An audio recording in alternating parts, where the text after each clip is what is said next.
Magandang araw sa ating lahat, sa aking guro, kamag-aral, at sa lahat ng nanonood. May isang tanong na nais itanong sa inyo. Hanggang kailan tayo matatakot na sumubok dahil lamang sa takot na mabigo? Bilang kabataan, marami tayong pangarap. May gustong maging doktor, guro, negosyante, at matagumpay na tao balang araw. Ngunit, habang tayo lumalaki, kasabay rin ito ang pagdami ng problema, pagod sa pag-aaral, kakulangan sa pera, problema sa pamilya, at minsan pagkawala sa sarili. Sinasabi ng iba, ang kabataan ang pag-asa ng bayan. Ngunit, paano tayo magiging pag-asa ng bayan kung tayo mismo sa ating sarili ay nawawalan ng pag-asa? Sa panahon ngayon, madaling mawalan ng gana, isang bagsak lang sa pagsusulit, isang pagkakamali o isang masakit na salita mula sa ibang tao.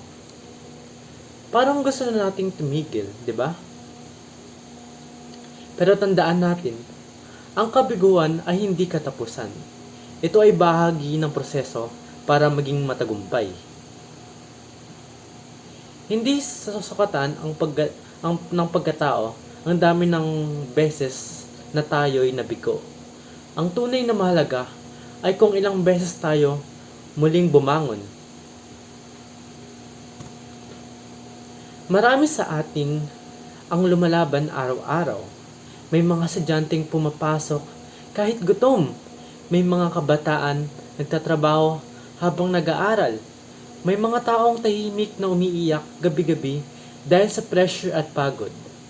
Ngunit sa kabila ng lahat, patuloy din silang lumalaban para sa kanilang kinabukasan. At alam nyo ba kung bakit? Dahil may pangarap silang gustong maabot.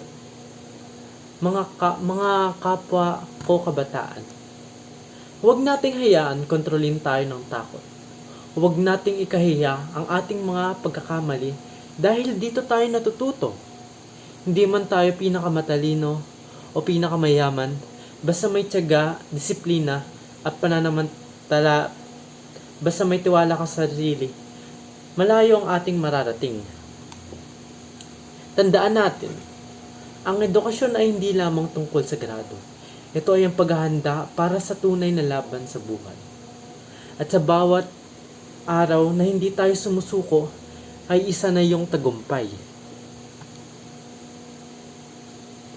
Bilang pagtatapos, nais kong iwan sa inyo ang simpleng mensaheng ito. Hindi hadlang ang kahirapan, pagod, pagkakamali, upang maabot natin ang ating mga pangarap. Ang tunay na hadlang ay ang pagsuko. Kaya habang may pagkakataon, patuloy tayong mangarap. Patuloy tayong magsikap at higit sa lahat, patuloy tayong maniwala sa ating sarili. Dahil balang araw, ang kabataang halos sumuko noon ay siya ring kabataang matagumpay na tatayo at magsasabing kinaya ko. Maraming salamat sa inyong lahat.